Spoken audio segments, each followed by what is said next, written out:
Huawei Technologies overtook Apple to become the world's #2 smartphone maker. Huawei is something that's very dangerous. You look at what they've done from a security standpoint, from a military. In one half of the world, it's a symbol of technological prowess, a titan. It builds the backbone of modern communication and smartphones that challenge the best of Apple and Samsung. In the other half, it's a Trojan horse, a national security threat so severe that the world's most powerful government has tried to strangle it out of existence. This is Huawei, a company that rose from a tiny reseller in a Chinese tech hub to a global behemoth, only to find itself at the center of a new kind of Cold War. Its story isn't just about phones or 5G. It's about power, politics, and the fight for the future of technology itself. And what's strangest of all, the attempt to kill Huawei may have only made it stronger. How did one company become both a global leader and a global pariah?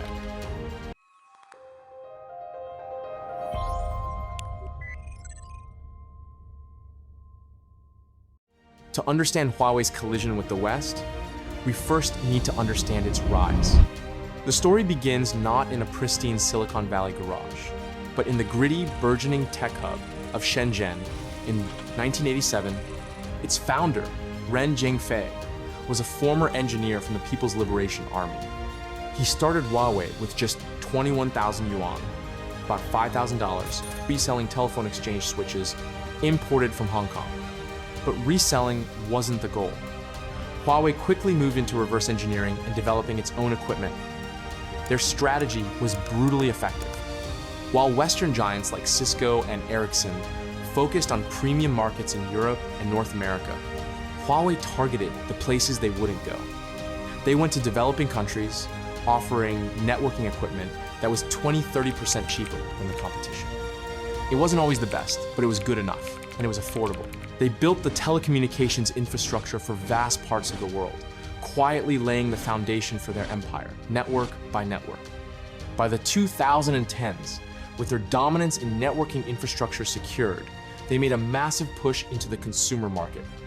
Their smartphones, particularly the P and Mate series, were a revelation. They weren't just cheap alternatives, they were genuine innovators. Partnering with the legendary camera company Leica, Huawei's phones produced photos that were often considered better than the iPhones. They conquered the global market, becoming the world's largest smartphone vendor in the second quarter of 2020, finally surpassing Samsung. From a small reseller to the king of the smartphone world, it seemed like nothing could stop them. But behind this incredible growth was a strategy that would soon become their greatest liability.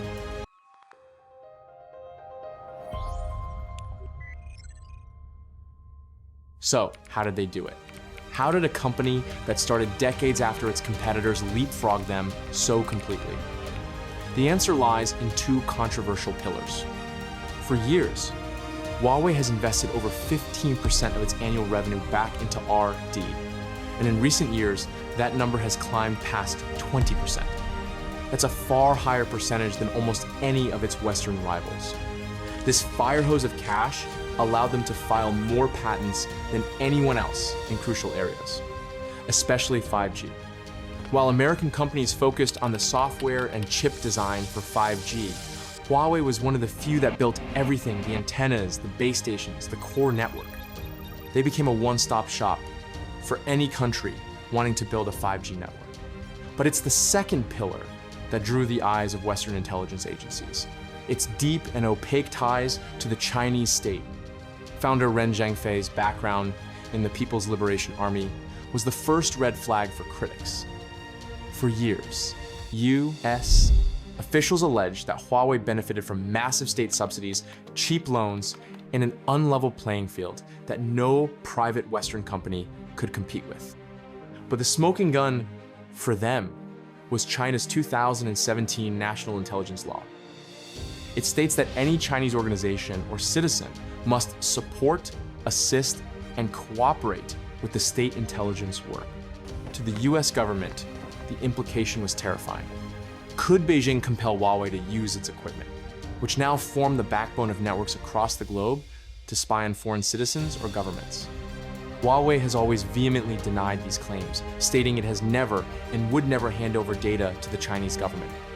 But for Washington, the risk was too great. The quiet conquest was over. The war was about to begin.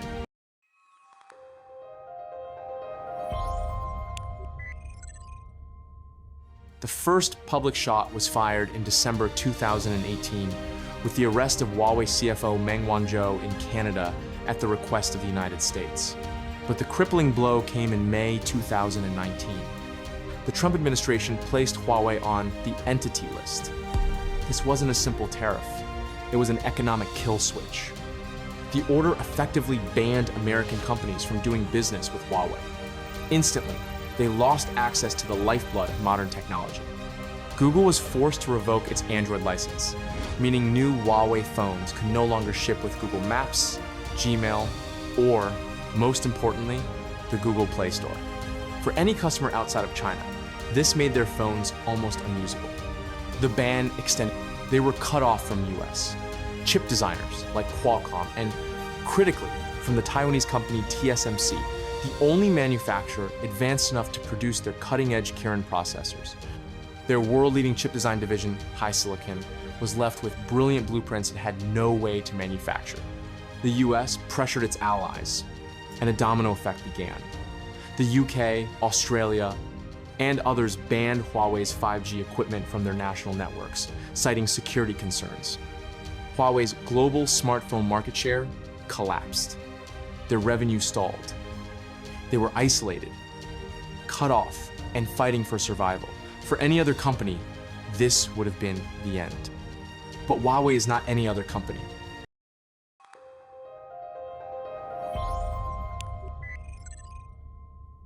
Faced with extinction, Huawei did not surrender.